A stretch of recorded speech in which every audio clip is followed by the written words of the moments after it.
Good morning, beautiful people. So for today's video, we are going to the pool. So it's early morning and I really like the weather. It's a little windy because we are located on the top floor of our accommodation. So this is still in Bangkok, Thailand. And it looks so cool, but it's actually so hot. So ayan, our outfit check for the day.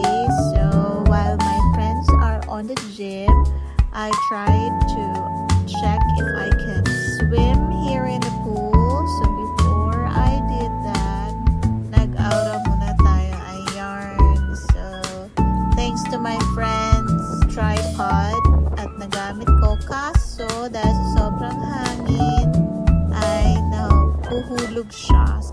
So dahil sobrang hangin na mainit, I decided to have my swimming session later that day instead.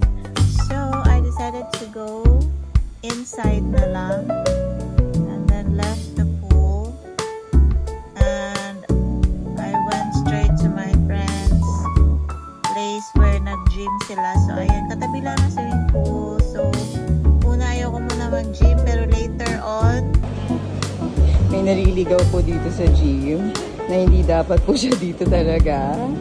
Dapat nasa pool area. And ayan na nga, decided na mag-gym ulit. Shoutout sa aking dalawang friendship ayarn, ang ating sporty na kaibigan. Hello to you, babe, and to Inday. At hindi lang sila ha, kala nyo kayo lang. Bahala ng outfit ko ay ganito at ako ay ang tawag ito, babike din. Nakakatuwa kasi I still burn some calories even if it's just a few minutes.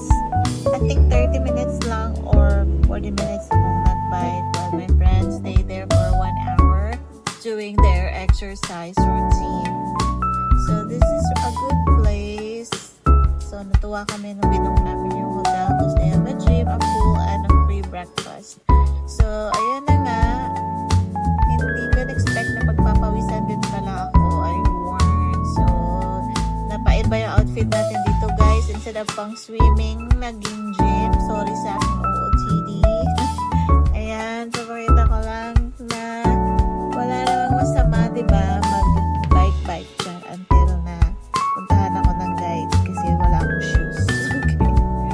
So, namiss ko guys yung mag-exercise sa totoo lang since may maintenance na tayo, medyo bihira na lang nag-exercise kasi laging pagod. So, tip ko lang sa mga nasa bahay or maraming time dyan, don't forget to prioritize your health, mag-exercise dahil kailangan natin yun sa araw-araw.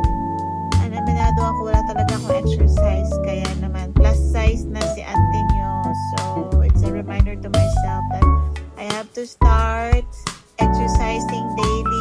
Kung pwede araw-araw talaga. Hindi ko pa siya nagagawa, but I'm challenging myself very soon. So I do hope you also take care of yourself. And sana ay marami pa tayo vlog na pagsasamahan.